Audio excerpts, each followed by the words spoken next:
Good afternoon.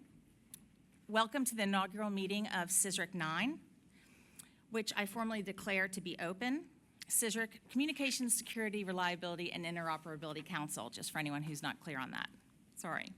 Before we begin, I ask that everyone on Teams turn off their video and microphone unless you're speaking.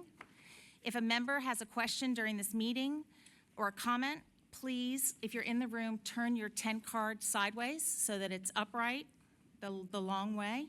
And if you're on Teams, use the hand raise function, and we'll be checking that during the meeting. Today, we are first going to hear from Deb Jordan, the Chief of the Public Safety Homeland Security Bureau and my boss. Then we'll hear from one of our two CSRIC IX co-chairs, Todd Pyatt, who is Corporate Vice President and General Manager of Rave Mobile Safety at Motorola Solutions. And then we'll have a couple of presentations on the responsibilities and rules governing CSRIC. With that, I turn over the microphone to Deb Jordan. Good afternoon. Thank you, Suzanne, and welcome to everyone.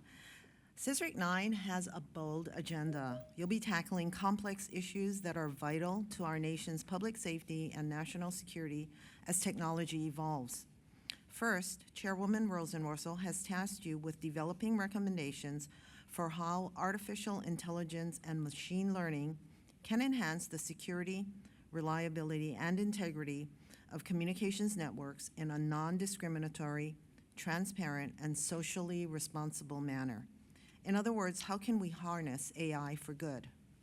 You will examine how the FCC and industry can promote sound policies and practices that leverage AI to support public safety, network security, and resilience, while also preventing and mitigating harms associated with the use of AI. Second, you are tasked with developing recommendations to ensure the public can access 911 as technology evolves. In the future, consumers will have an increasingly wide range of wireless devices that can transmit 911 calls over a variety of networks.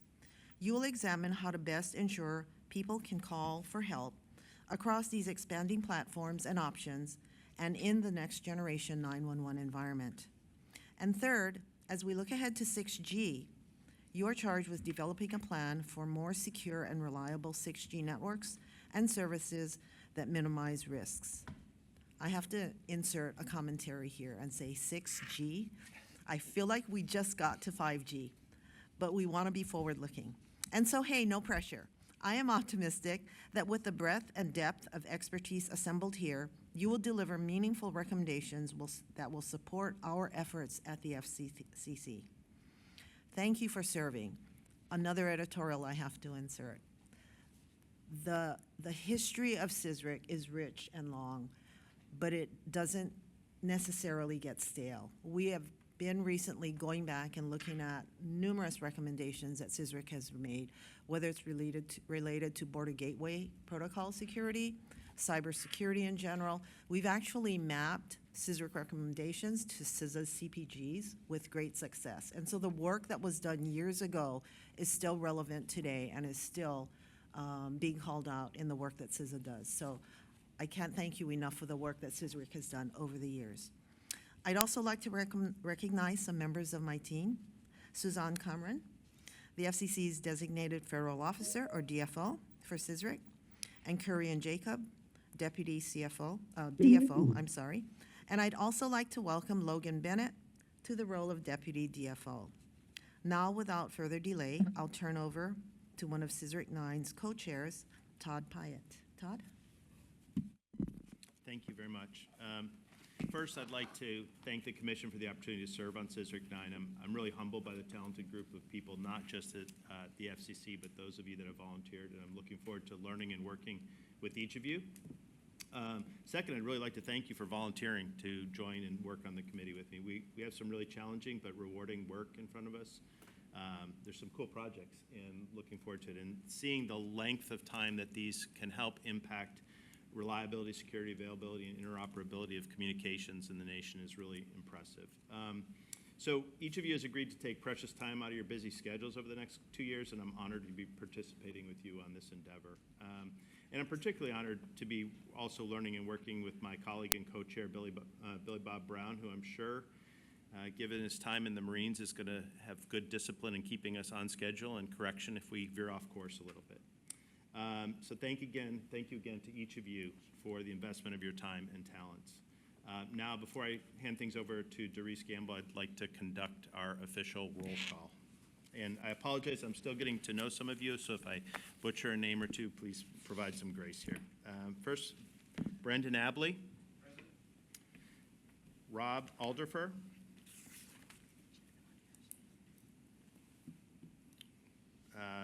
Is Praveen on in his stead, by chance? Okay. Mark Yes, Annis. Praveen is here. Yep. Oh, Praveen, great. Thank you. Mark Annis. Mark Annis is here. Thank you. Praveen Atria. I'm here. Mike Barnes. I'm here. Richard Barron. Alexander Blaskin. Jeff Bratcher. Here. Billy Bob Brown. Present. Wade Buckner. Present. Douglas Campbell. I'm here. Thank you. Brian Daly. Brian Daly is here. Stephen Devine. Here. Andrew Drozd. Here. Luis Eduardo. Luis is here. Thank you. Paul Eisler. Paul Eisler. Bob Everson. Bob Everson. Craig Fugate. Sorry, did you mean Bob Everson is here? Oh, Bob Everson's here. And Craig, did I hear from you all as well? Yes, I'm online. Okay, perfect. Thank you. Michael Gerber. Ben Goldsmith. Here. Vijay Gerbani. Present. Nathaniel Habtishin. I'm sorry about that one. That's okay. Michael Hayes. Present, online. Great. Stephen Hayes. Present. Jason Hogg. Puneet Jain. Jennifer Oberhausen is here in his stead. Okay, thank you. Puneet Jain. Hey, this is Abhijit Kolekar for Puneet Jain. Okay, Puneet Jain, thank you. Ankur Kapoor.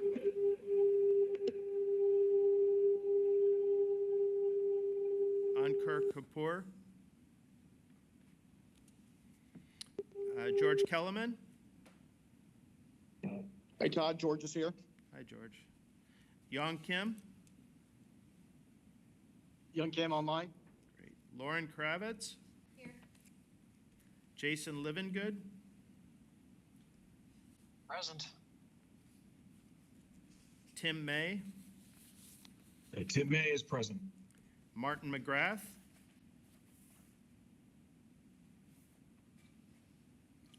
Martin McGrath. Susan Miller. Susan Miller is here. Leah Misseldine. Leah Miseldine's present. Thank you. Douglas Montgomery. Douglas Montgomery.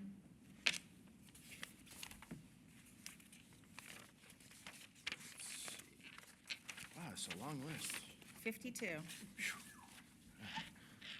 Brian Murray. Jared Owen. Present.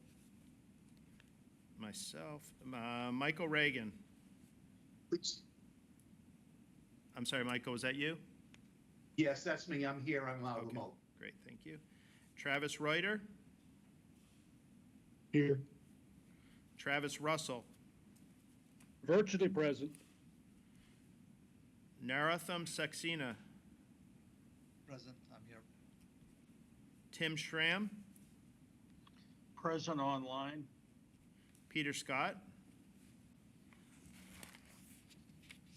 Peter Scott. Peter Scott is present online. Great. Sean Scott. Sean Scott. Ashley Strickland. Brian Tegmeyer. Present online. Hi, Brian. Ricken Thacker. Present. Steve Watkins. Here. George Woodward. Present. And Henry Young. I'm here. Great, thank you. That's That a great concludes roll turnout. call.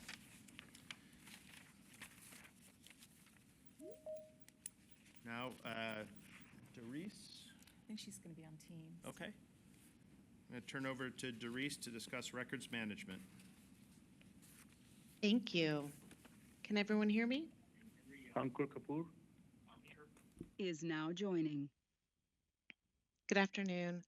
My name is Doris Gamble, and I work in the Records Management Branch under the Office of the Chief Information Officer, the FCC. Thank you, Suzanne, for granting me some time during this meeting to go over some record-keeping responsibilities.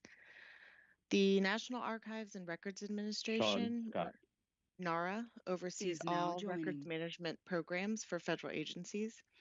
And in 2019, NARA Ankur came to Kapoor. the FCC Is to now review exiting. our record-keeping practices with a specific focus on permanent records. And as a result of this assessment, we established some procedures to help ensure that we're all meeting our requirements.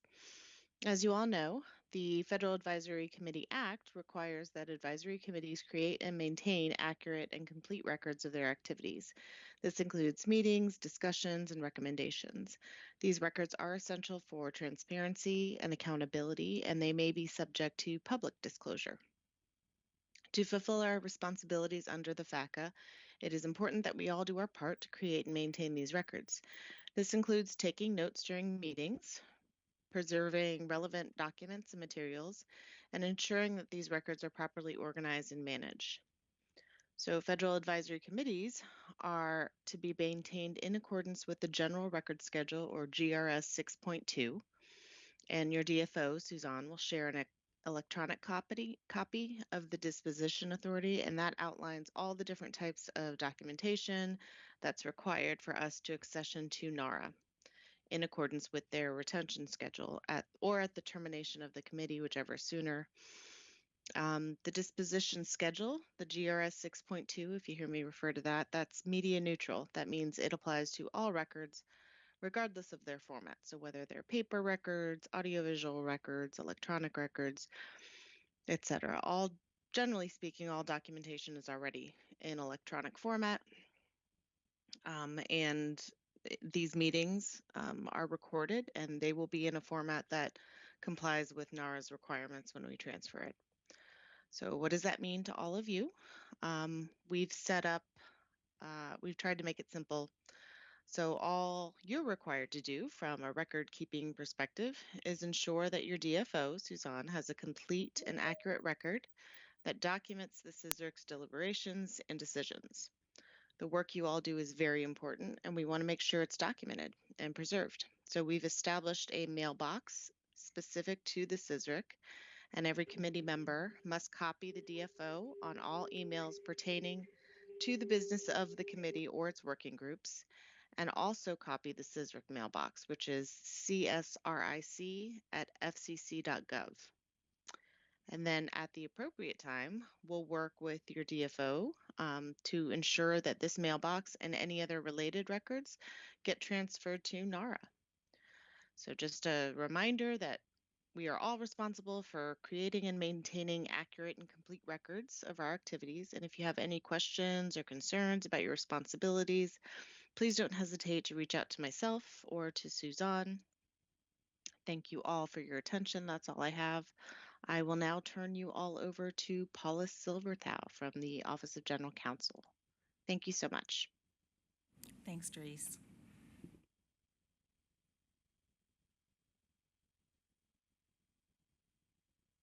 Everyone. Do we have, I think someone's running the slides. Sorry. They're up. The first slide is up. Can you move it to the next slide? Paula? Thank you. A couple things here, some theoretical, some, Paula, I'm sorry to interrupt. We can't hear you. We missed the beginning. If you want to start again, please.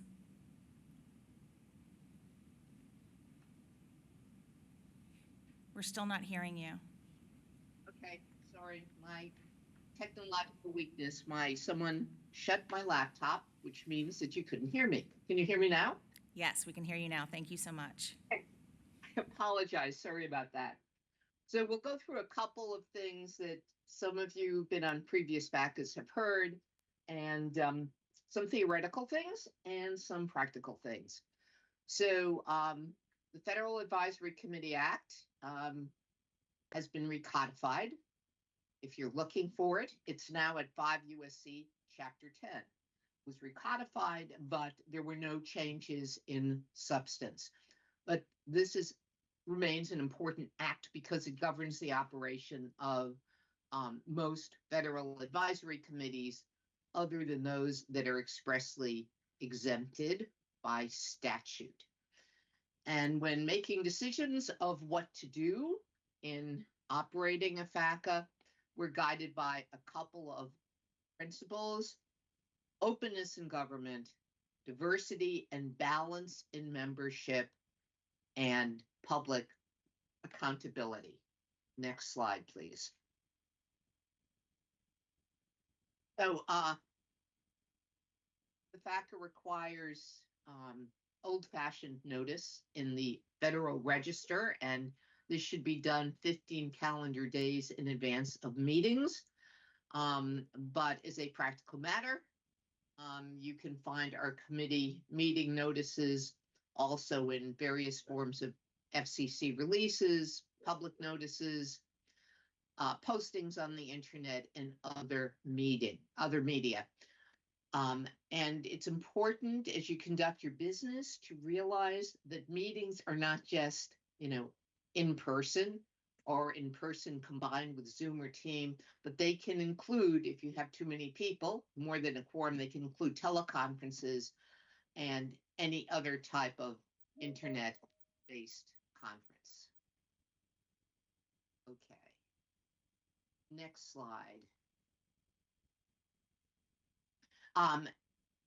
Our meetings, the meetings under FACA have to be open to the public, and members of the public can submit written statements to the committee. Depending on the FCC general guidelines or the guidelines of a particular, applying to a particular meeting, members of the public can also speak to or address the committee, and that does happen from time to time. It depends often on time constraints. In very limited circumstances, meetings can be closed, and this would be where information involves trade secrets, classified government materials, or national security matters, typically related to foreign policy. We have had occasion involving some of our more technical committees like yours, where we have closed the meeting due to classified information or trade secret type of confidentiality issues. If meetings are going to be, does someone want to let Steve Watkins in? Yeah. If meetings are going to be closed, it requires more than the snap of a finger. And in fact, it usually takes a good week or more notice, because there are special procedures that are required by the statute and by the GSA regs, so that the review of a closed meeting request actually goes both through the general counsel and ultimately up to the office of the chair. So the bottom line is, if you have something that is bigger, that's great.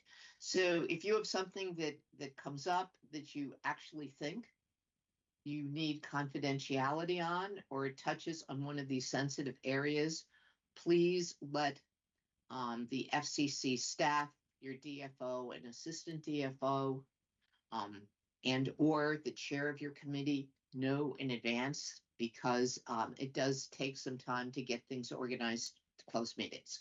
Okay. Next one. Next slide.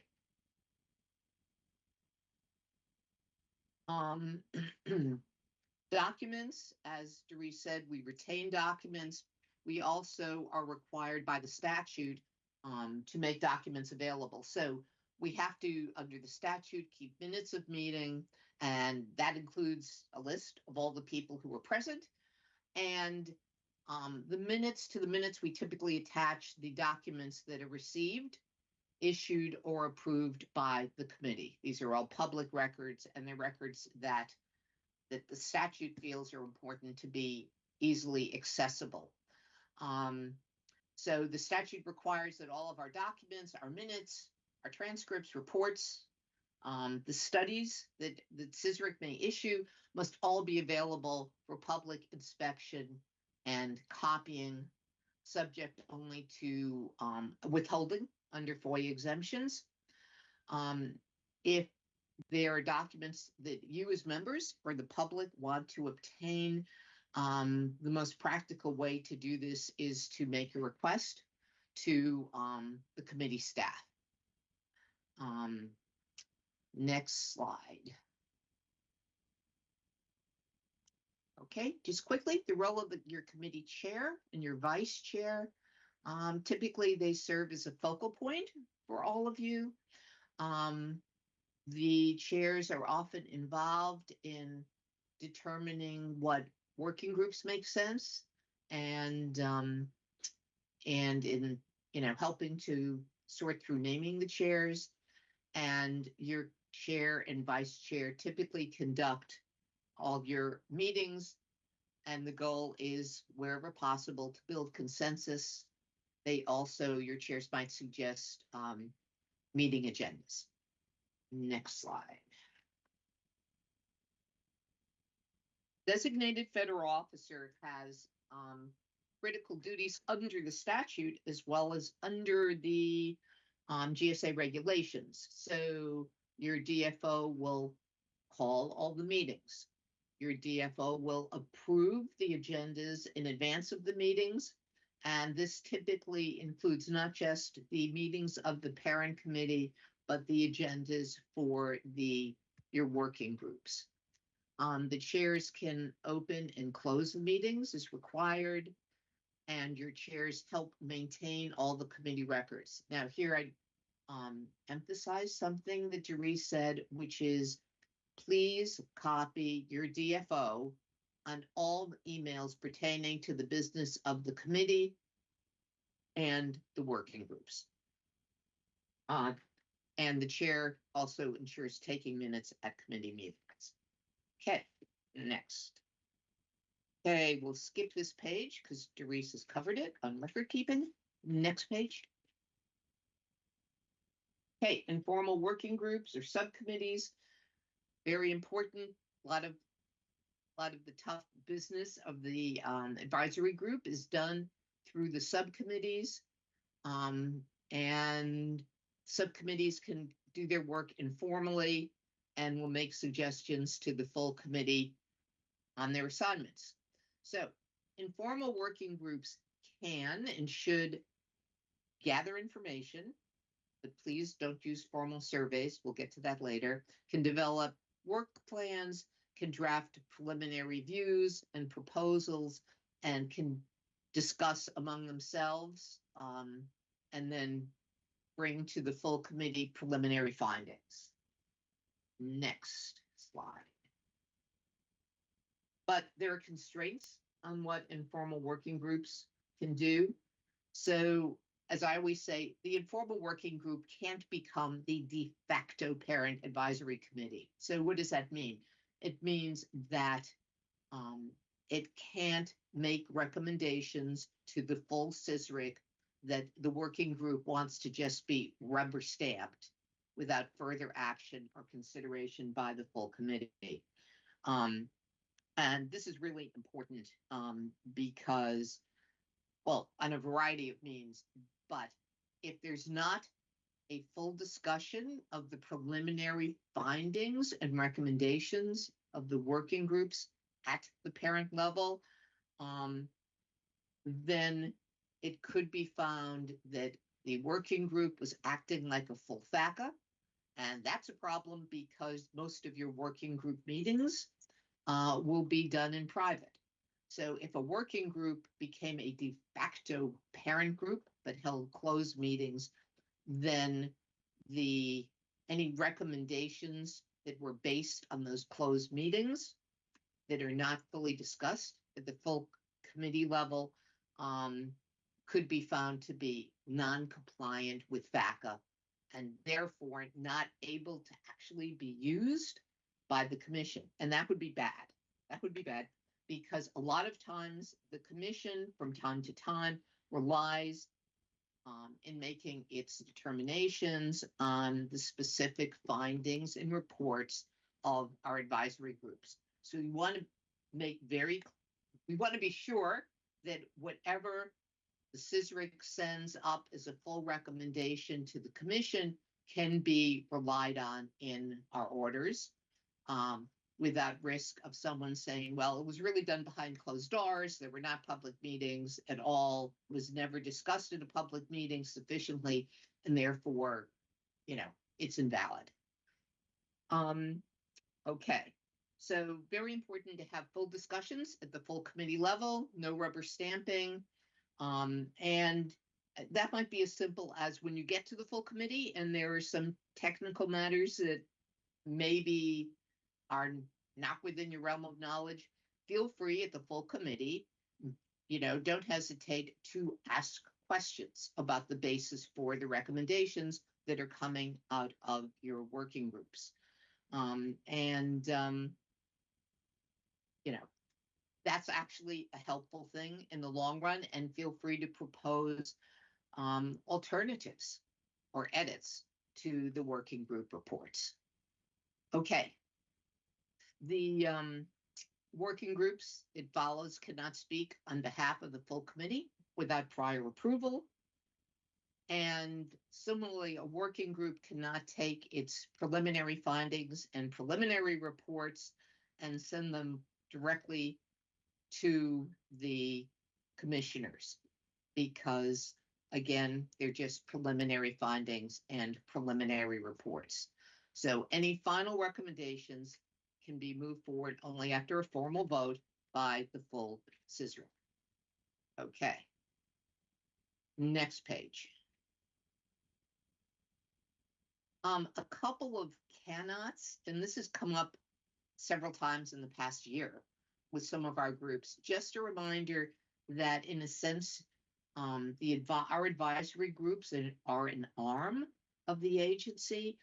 And as a result, your activities are subject, in our view, to the Paperwork Reduction Act.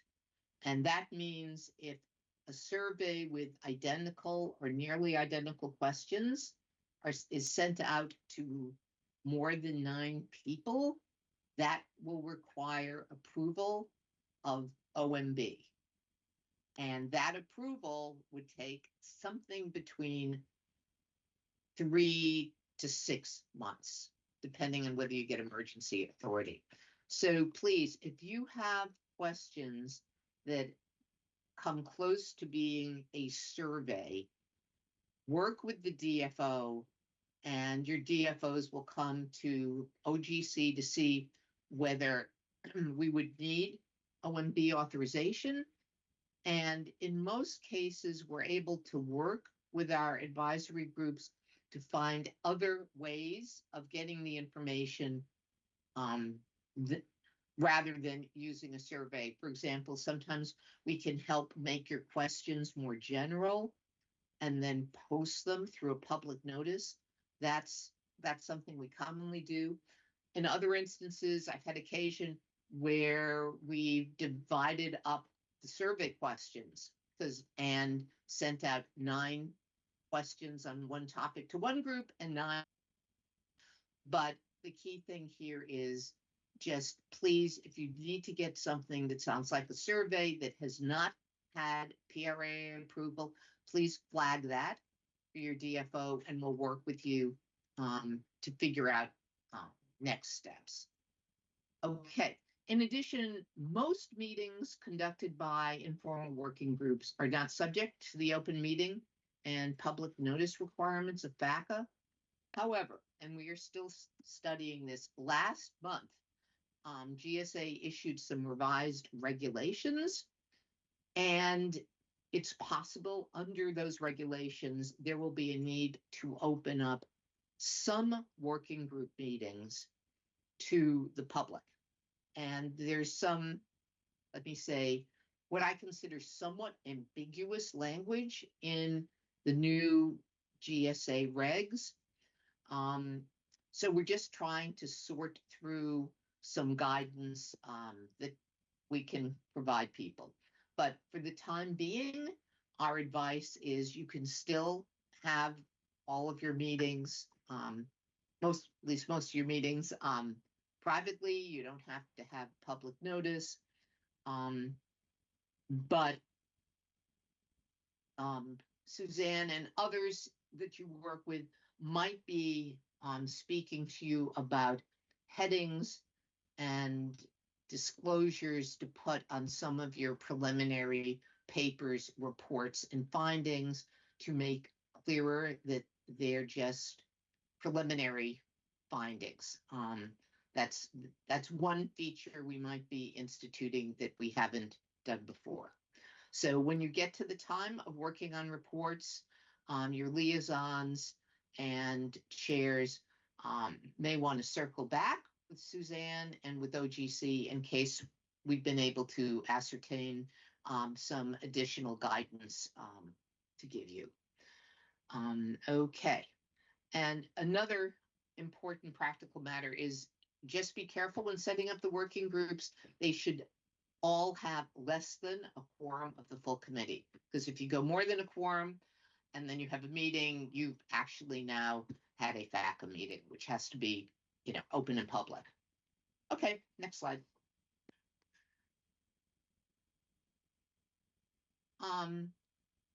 We request that only one person per organization participate actively at a CSRIC or working group meeting.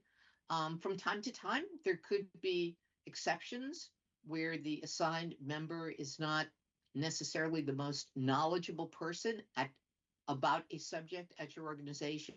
So if you feel you would like to have an additional person present to help out, or even possibly if asked to give a presentation, please coordinate that with your DFO or the working group FCC liaison. Without saying, members from all organizations, large and small, should have a fair chance to participate at meetings. We strongly encourage that everyone have a voice in all the issues that are before your group.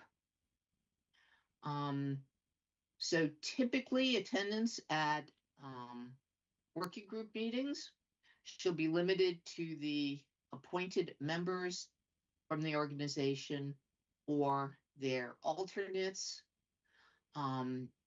However, our practice at the FCC is that if you're not assigned to a working group, but you would like to observe what's going on at the working group, maybe two issues overlap. So working group A and working group B have a commonality on some issues, and you want to find out what's going on in the other working group, then that's fine for you to attend the meeting and observe, but keeping quorum issues in mind. If you're just an observer, please refrain from any active participation in the working group to which you're not assigned. And similarly, of course, if you're not assigned to the working group, you shouldn't be, voting with that other working group. Okay, next slide.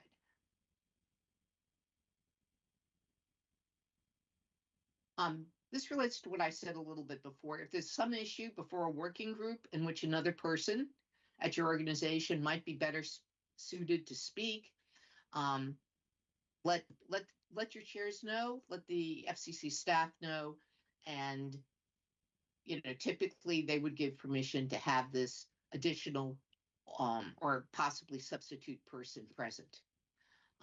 But if there are like 5 issues and the person who's not a member has come to just speak on issue 1, then when you reach the other issues, this additional person would just revert to what I call observer status. Okay.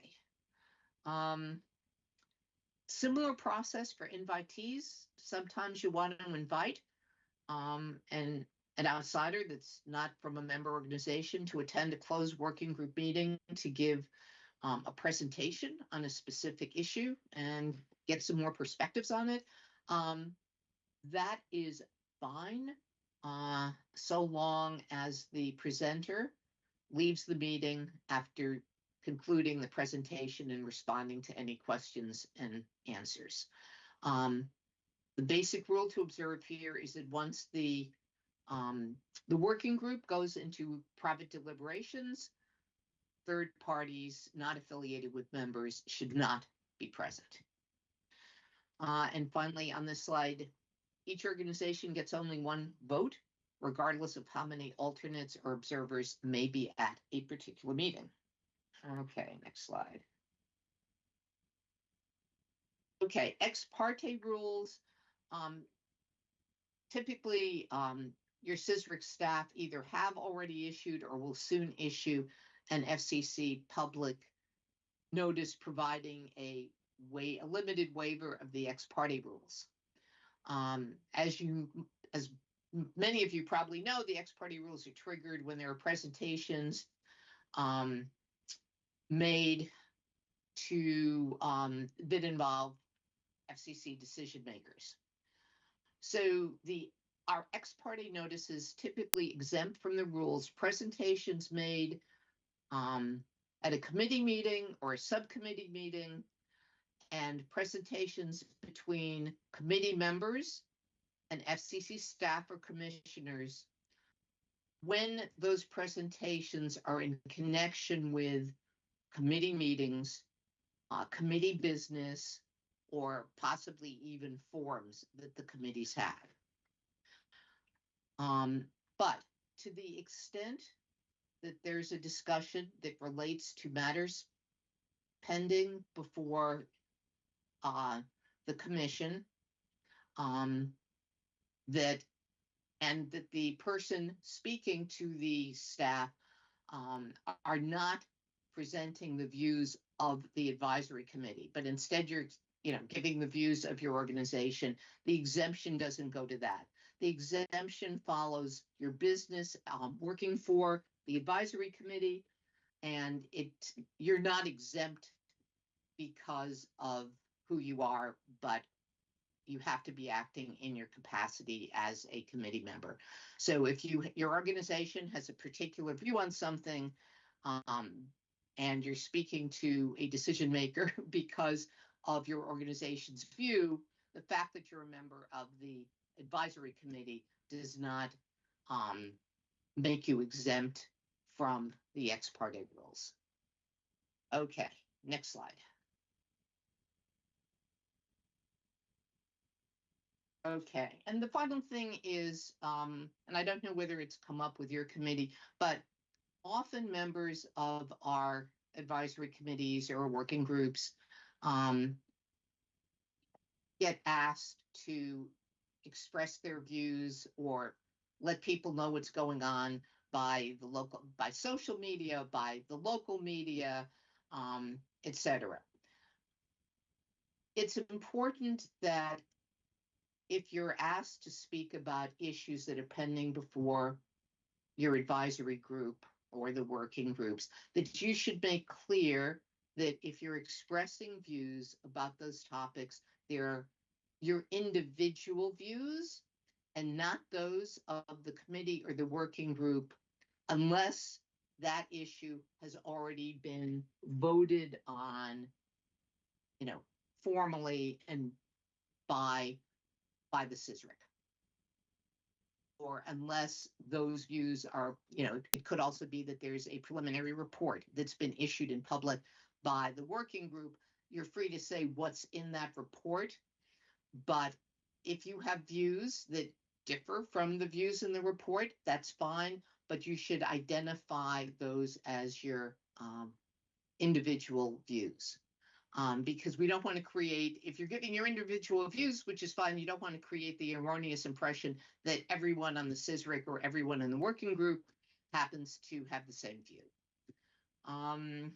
So sometimes, we just recommend that if you know you're going to be giving some kind of a public presentation on matters that are before the advisory group, it might make sense to touch base with your DFO in advance to get some guidance on how to handle questions and how to be able to easily make the distinction between your personal views or your organization views and those of the full committee.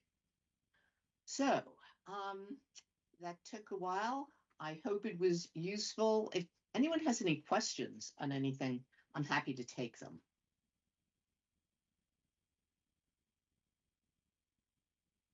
Okay. All set. Thank you Thank so you very much. Paula. We really appreciate it. All right, at this time, I would like to ask any members who were notified via email by the Office of General Counsel during the vetting process, so that would have been up to 2 or 3 months ago, that they should disclose certain positions, connections, or interests to the rest of the council. Please do so now. I just ask that you state your name first, and then just very basic explanation of what you're disclosing. And you should have received an email from me in the past couple of days if you're one of these folks. It's certainly not the majority, but please, I welcome everyone to speak up and state what you have to say. And I would just say that the microphone, if you push the button on the right and it turns red, that means the microphone's hot, and then turn it off so it's no longer red when you're done. Thanks.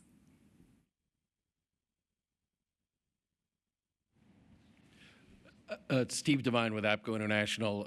In a previous position, worked with AT&T and have a retirement account that has a small percentage of AT&T shares and stock.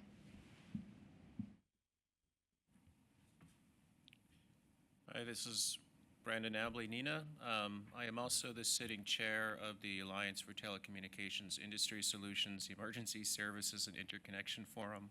It's basically the part of ATIS that does 911 stuff. And the policies of ATIS and NINA are not always aligned. And Steve Watkins, I'm on the board of ATIS. And Billy Bob Brown, the Middle Class Tax Relief Act of 2012 established the First Responder Network Authority, assigning the Secretary of Homeland Security as a permanent board member. I am designated for the Secretary to sit on that board, and Band 14, which the FCC oversees, is assigned spectrum license to the authority. George Woodward. I represent the Rural Wireless Association. I realize this is an optional disclosure, but my other job is President and CEO of Trilogy Networks. Hey everyone, Rick Tucker. I'm representing NCTA. I'm Chief Technology Officer at NCTA. NCTA is one of the founding members of ATSC, Advanced Television System Committee, and we have a board seat there, so I represent NCTA on the board of ATSC. Thank you. Yeah. Yes, I'm Ben Goldsmith. I have personal financial holdings in Cisco and Oracle. I'll read out names on Teams if you guys want to go one at a time. The first person I have is Craig F.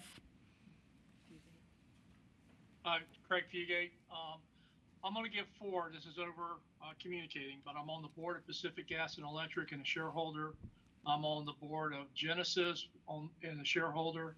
I serve as an advisor to the Florida Association of Broadcasters, and I also serve as an advisor to Procuri Media, which deals with AI support to broadcast communications. Thank you. I have Mike R. Hi, Mike Regan. I represent the Telecommunications Industry Association, and have a personal holding, longstanding holding in Verizon that exceeded the disclosure threshold. Thank you. I have Tim S.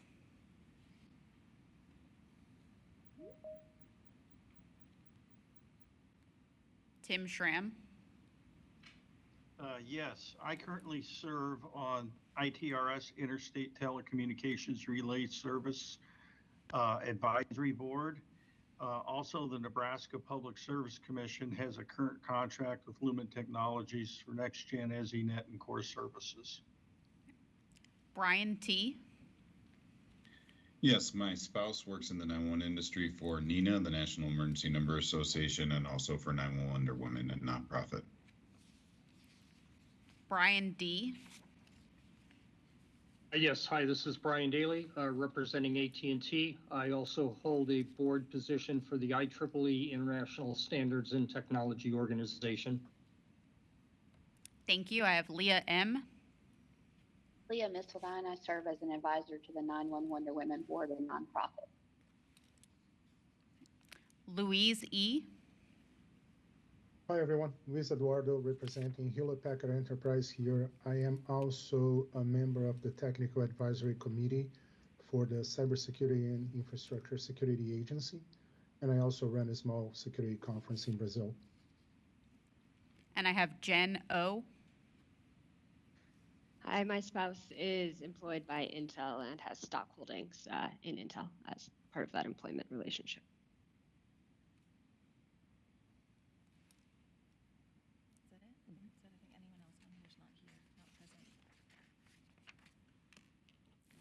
Thank you all very much. I appreciate that. And in the future, if anyone becomes involved in something new that they weren't when they initially became a member of CSRIC, the disclosure rules still apply. Just reach out to me and we can figure out how to best handle that in regards to letting the full committee know. Now I'm going to talk to you all about the tasks that Chairwoman Rosenworcel has assigned to CSRIC IX. The first task is harnessing artificial intelligence machine learning to ensure the security, reliability, and integrity of the nation's communications networks. That task has been assigned to Working Group 1. The co-chairs of that working group are Vijay Garbani of Vail Systems and Jason Hogg of Microsoft. I think Vijay's here with us and Jason is on Teams. And then the FCC liaison for that group is Zenji Nakazawa.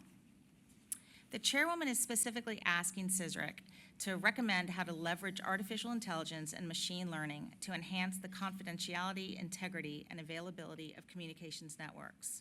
Also to recommend how policies or programs can be developed or leveraged to ensure that AI and machine learning is used in a non-discriminatory, transparent, and socially responsible way.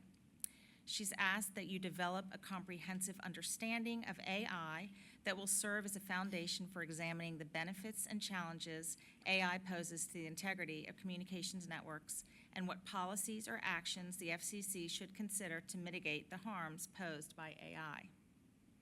These recommendations should be based on consideration of factors such as how the FCC and industry can promote sound policies and practices that support public safety, network security, and resilience, while also preventing and mitigating harms associated with the use of AI. Current trends, developments, and related standards, work in hardening AI, protecting data used for training, and identifying gaps in efforts to develop AI's cyber readiness and trustworthiness, and how the FCC and industry can clarify and strengthen efforts on how AI is used to support and optimize communications networks while promoting ethical innovation and investment. And also how to promote sound policies and practices in the use of AI applications, specifically intended for the public safety communications environment, while also preventing and mitigating harms to the security, reliability, and integrity of public safety and emergency response networks. The second task that Chairwoman Rosenworcel has given to CSRIC IX is ensuring consumer access to 911 on all available networks as technology evolves. This task is assigned to Working Group 2. The co-chairs of Working Group 2 are Brandon Abley of NENA and Stephen Hayes of Ericsson. Brandon is with us, and I believe Stephen is on Teams. The FCC liaisons who have been assigned are Jay English and Ryan Hedgepeth. This task is looking at, as technology evolves, consumers may use an increasingly wide range of wireless devices that have the capacity to transmit 911 calls over a variety of networks. As backup options become increasingly available, wireless devices that cannot make a 911 call on their primary network due, for instance, to an outage, will need to be capable of searching sequentially for alternate options to successfully connect the call. The chairwoman is asking CSRIC IX to examine and provide recommendations on how to best ensure 911 connectivity and functionality across multiple platforms and options, including systems associated with 911, NG911, next generation, and to also make recommendations on the impact, functionality, and potential limitations of the increasing number of backup options available to consumers for calling 911.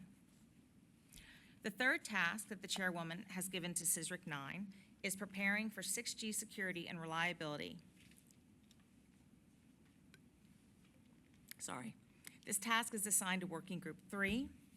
The co-chairs are Brian Daly of AT&T and George Woodward of the Rural Wireless Association. The FCC liaison is Jeff Goldthorpe. The Commission is compelled to seek early recommendations from stakeholders that will lead to more secure and reliable 6G networks and services. 6G is expected to result in orders of magnitude improvements in network speed and latency, enabling capabilities that cause distinctions between the physical and cyber worlds to fade. We would like to see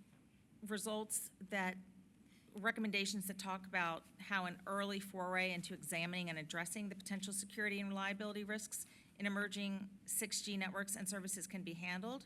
And the chairwoman is asking CSRIC IX to develop a plan for the development and deployment of reliable and secure 6G networks and services that minimize privacy risks. Currently, we have a public notice that we released that opened a window for nominations to membership for the working groups. All CSRIC Council members will serve on at least one of these working groups, and we are hoping that we will get lots of nominations from the public to join the working groups as well. We will make determinations after the window closes. It closes on July 10th, and we hope to have working groups up and running with full membership vetted and appointed, hopefully by the beginning of August. And I've asked the working group co-chairs to hold a first meeting with their members, which would be a closed meeting, before the next CSRIC meeting. The next CSRIC meeting, by the way, in case I forget to say this later, is scheduled for Friday, September 27th. I made it very far into September. I think that's the last working day of September, so that the working groups would have time to meet. And I apologize, it's another Friday. That was the only day that week available in the commission meeting room. So we got what we got. If anyone has any questions about the nomination process for membership to the working groups, feel free to send me an email, Suzanne, SUZON.Cameron, CAMERON @FCC.gov, and I will help steer you in the right direction. I would now like to turn the microphone over to Billy Bob Brown, the Executive Assistant Director for Emergency Communications with the Cybersecurity Infrastructure Security Agency, CISA. Good afternoon, and thank you all for your willingness to be a part of this critical conversation. I want to start by thanking the chairwoman and all the commissioners for your leadership at this critical moment in our nation's history. I believe we face the greatest challenge of our generation, an existential challenge. But I also have hope. Previous generations have faced incredible challenge, and they have come together.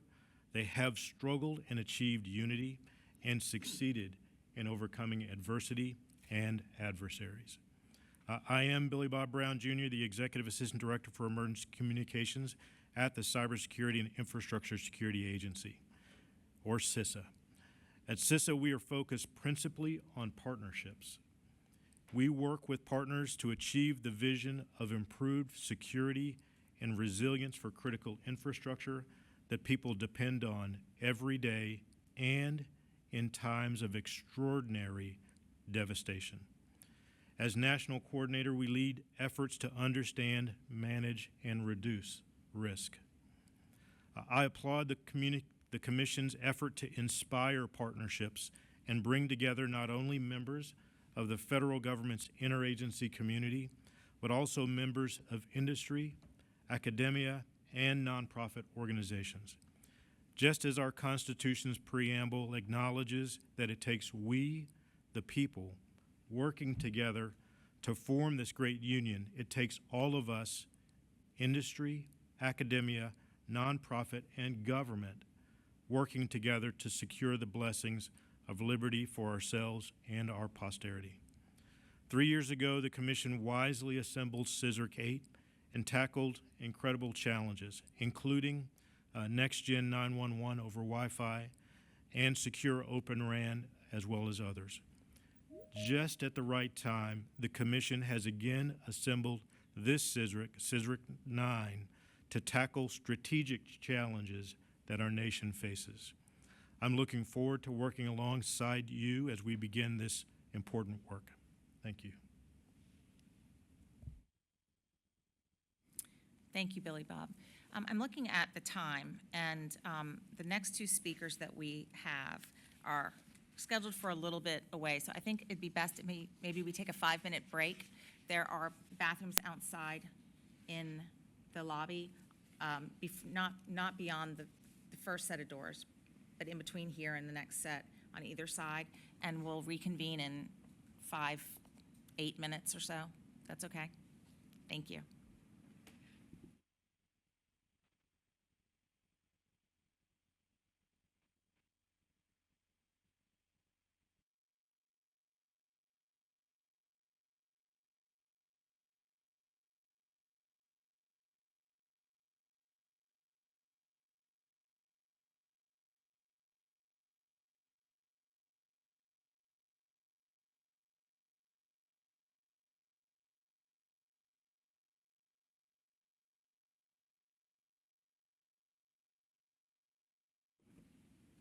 Hello, welcome back.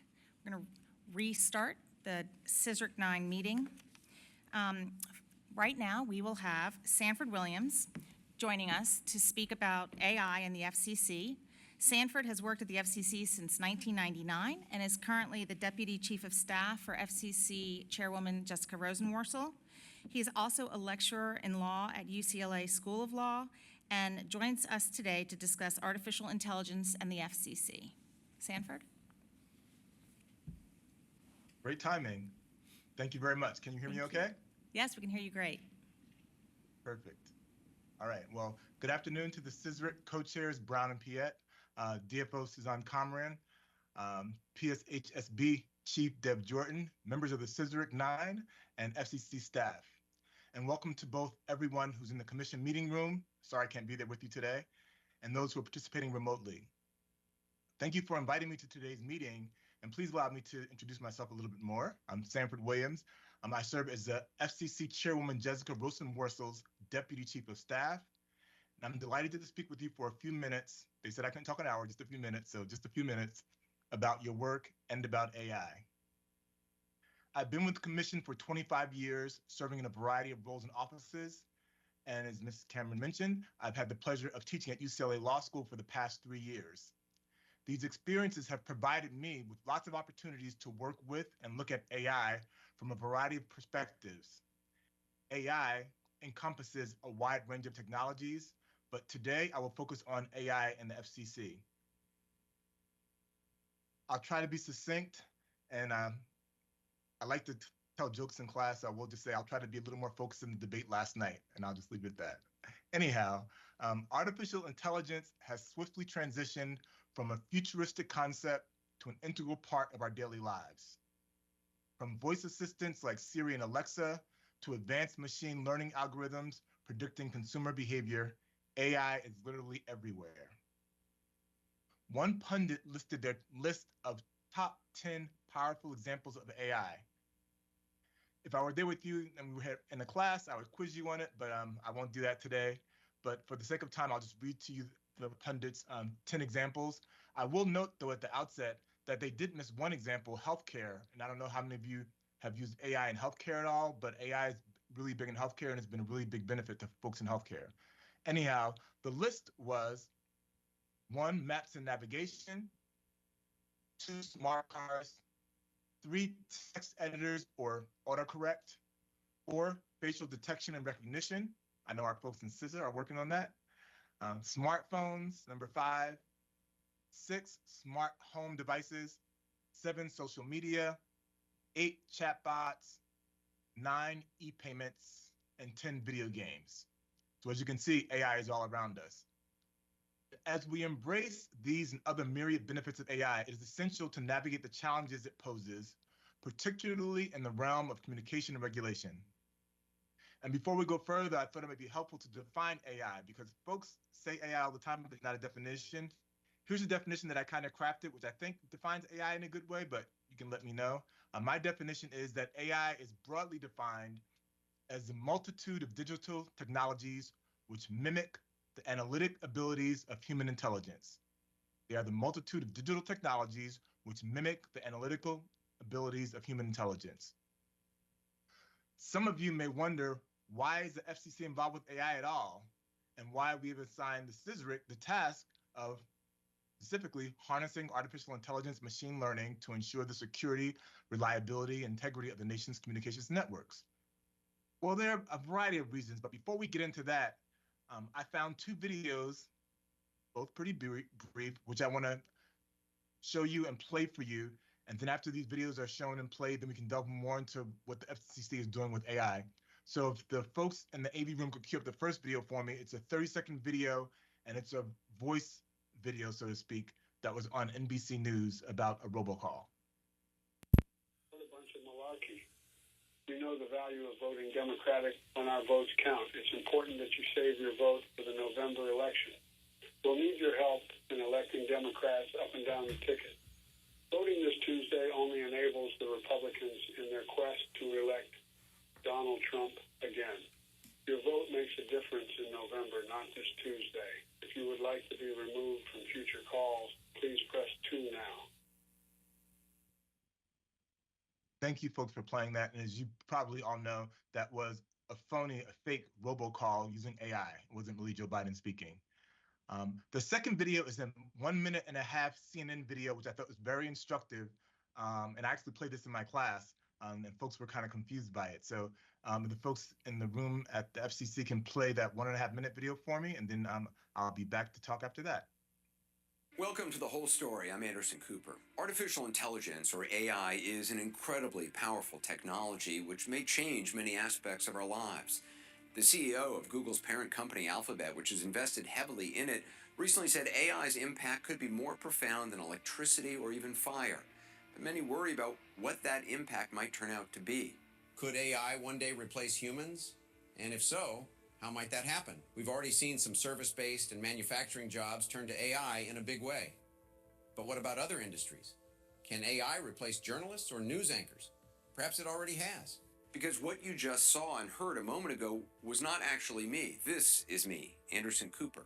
And I am an AI-generated Anderson Cooper. That wasn't my real voice, and I never spoke the words you just heard. We asked a young student in California to create a fully end-to-end AI version of me. Looks like me, sounds like me, and it didn't take him very long to do it.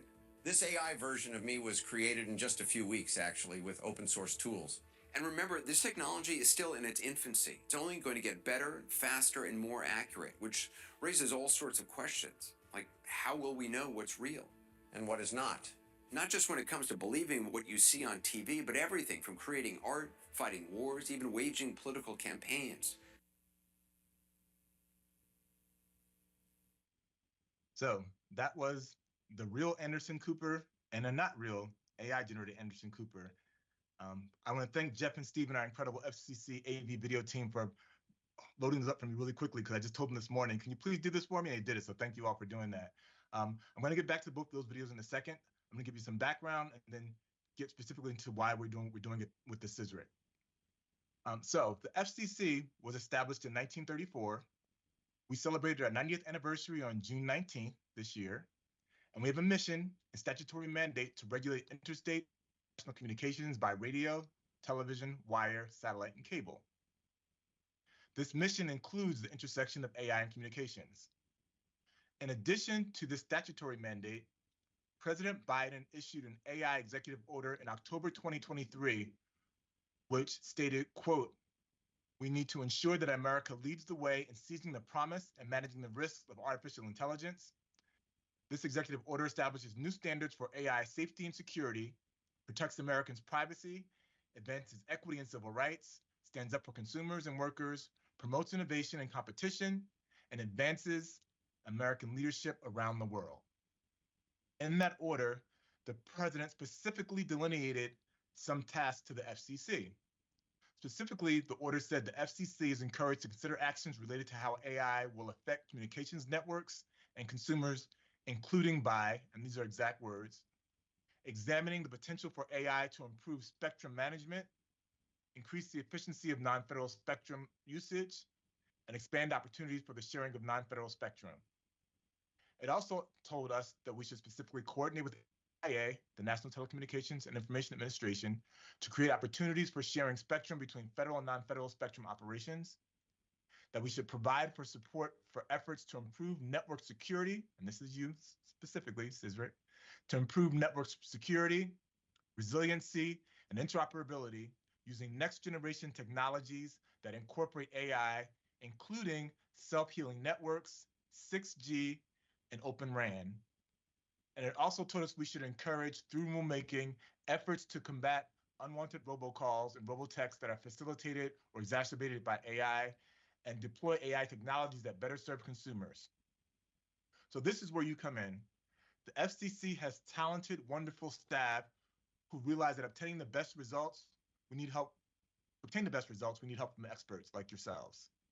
Thus, the chairwoman has tasked you with assisting us in evaluating how to use most efficiently and effectively the mandates in the executive order aligned with our statutory duties to help the American consumer. Now back to the videos. The first video was an audio made during the New Hampshire presidential primary. Following this New Hampshire robocall, the FCC issued a declaratory ruling in February 2024, which made clear that artificial or pre-recorded voice robocalls using AI voice cloning technology violates the TCPA, Telephone Communication Protection Act. And we partnered with 49 state attorney generals, and that's pretty good, 49 out of 50, to sign on to an MOU to work with us on junk robocalls. Both the first video and the second video with the real and fake Anderson Cooper touch on what's called deep fakes, which are specifically synthetic media that have been digitally manipulated to replace one person's likeness convincingly with that of another. I don't know how many of you could tell the difference between the Anderson Cooper CNN AI and the real AI, but I was confused initially. And if folks can be confused that easily, you can imagine what ramifications that would have in something like an election. To address deepfakes and the use of AI in political ads, on May 22nd of this year, Chairwoman Rosenworcel shared a new proposal that, if adopted, would look into whether the FCC should require disclosure when there is AI-generated content and political ads on radio and TV. This NPRM initiates a proceeding that recognizes consumers have the right to know when AI tools are being used in the political ads they view. I would like to emphasize, and I think the chairman would say that as well, because that's where I got it from. This proposed proceeding does not propose any prohibition of any such content, only the disclosure of any AI-generated content within ads, so folks know that there's AI content within the ads. The integration of AI and communication technologies is transformative. The rapid deployment of AI and communications networks presents significant regulatory challenges, though. The FCC must address these issues related to network security, data privacy, and ethical use of AI. As noted in the executive order, the government and the FCC seek to promote transparency and accountability in AI algorithms.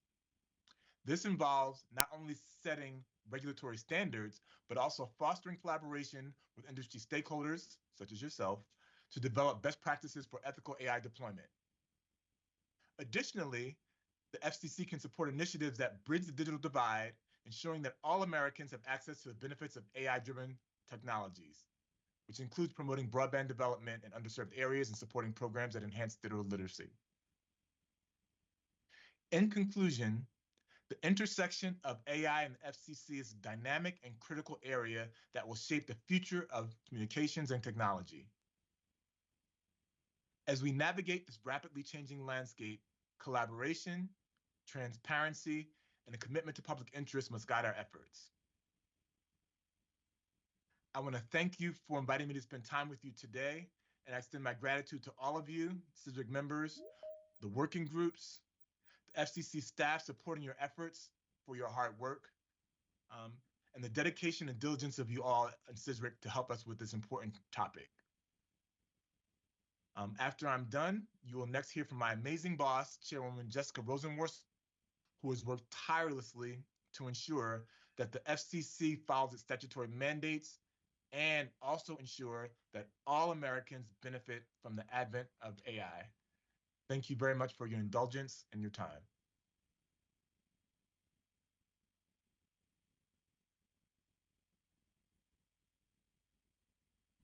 Thank you, Sanford, for the virtual introduction.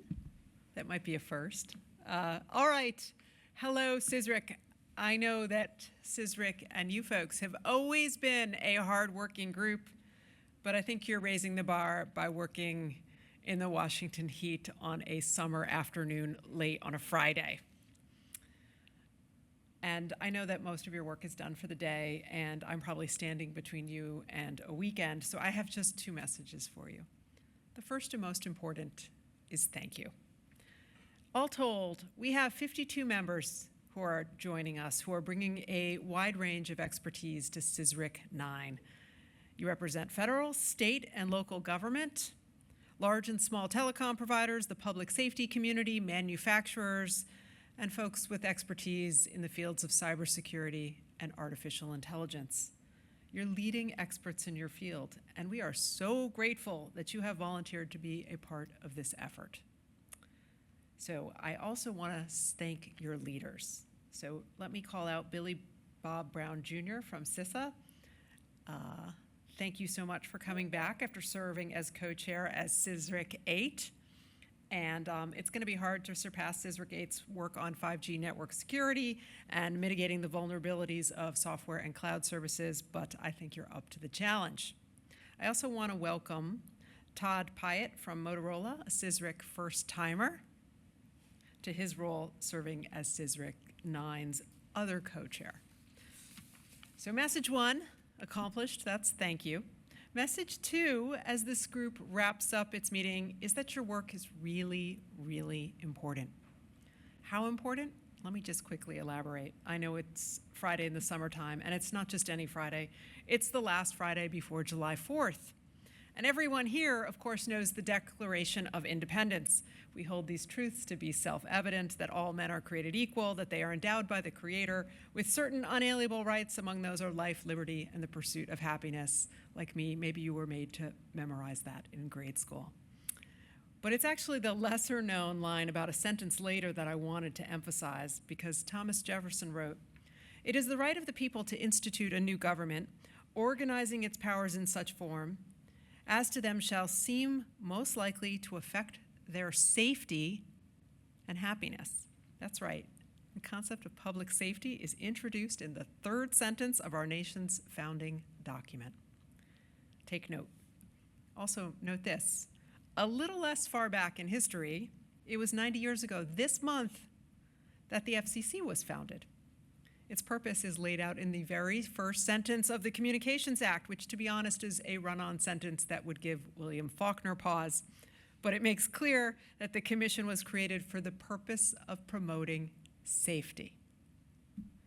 So that's our history lesson for today. It's also a reminder that the work you do for CSRIC to bolster the security and resiliency of our nation's communications networks goes to the heart of the founding promise, quite literally, of this nation and this agency. It doesn't get much more important than that. So thank you again for being part of this. Thank you for being with us today on a late summer Friday afternoon, and happy July 4th. Thanks for having me.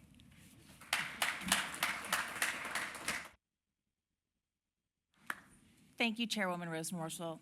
I echo everything you just said, and that was very well received. I appreciate it. Thank you all. Thank you. I'd also like to thank Sanford Williams, Doris Gamble, Paula Silberthau, Deb Jordan, and all the members of CSRIC who are with us here today in the room and on Teams. We are very much looking forward to the next over a year and a half. The CSRIC charter does end on March 25th, I believe, of 2026, but we have a lot of time to get a lot of work done. The next meeting of CSRIC IX will be on Friday, September 27th. And with that, this first meeting of CSRIC IX is officially closed. Thank you.